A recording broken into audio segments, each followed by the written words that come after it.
Баршаңызға қайырлы күн достар, сіздермен бірге Фатима каналыма қош келдіңіздер.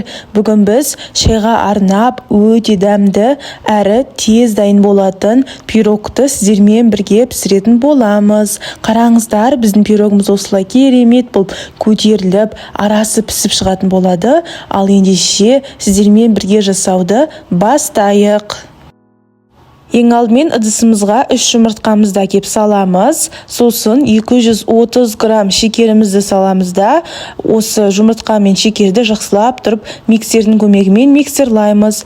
Миксерді тоқтатпай, шамамен 3-4 минуттай миксерлаймыз. Біздің жұмыртқамыз мына видеодағыда 2-3 есеге көтеріліп, ағару қажет. Келесі кезекте 135 грамм ерітілген сары майды қосамыз. Мен майды микроволновкада ерітіп алдым. Сосын 200 грамм сүтімізді қосамыз. Сүттің орнына қаймақ қоссаңыздар да болады. Енді осыны венчиктің көмегімен төменнен жоғарыға қарай шамамен 1 минуттай араластырамыз. Енді ұнның кезегі. Мен осы пирогқа барлығы 350 грамм ұн қостым. Және де осы қамырымызға ұнды 2-3 бөлікке бөліп барып қосамын.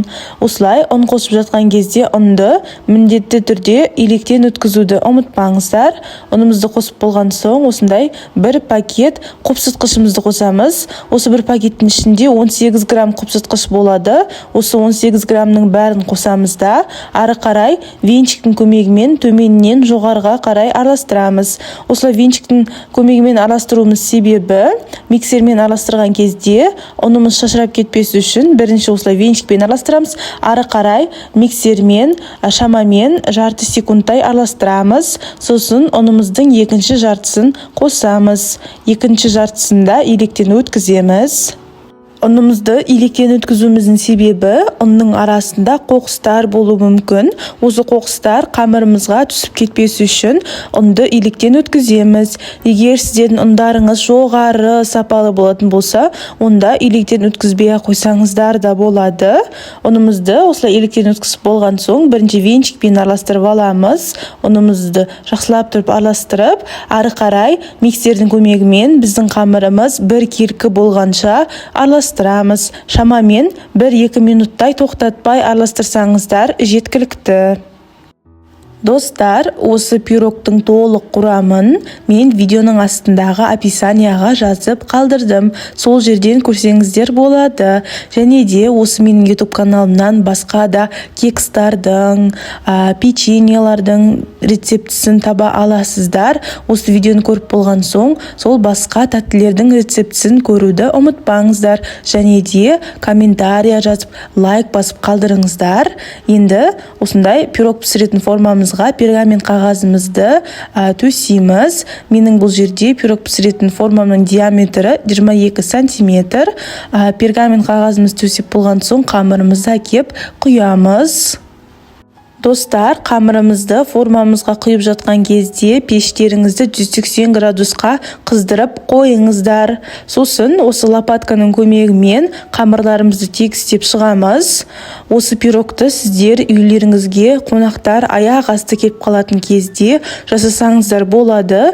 Пирогымыз өте дәмді, арасы пісіп, әрі тез уақытта дайын болады. Сіздердің қонақтарыңыздың көңілінен шығатынына күмәнім жоқ. Осылай қамырымызды тегістеп болған соң үстелдің үстіне кішкене осылай ұрып шығамыз. Сонда қамырларымыз тегіс болады.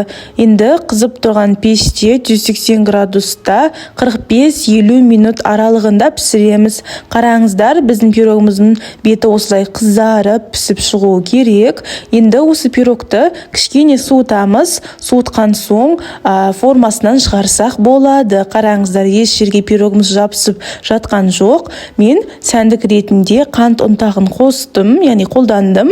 Осылай қант ұнтағын пирогтың бетіне сеуіп шықсаңыздар болады. Бұл міндетті түрде емес.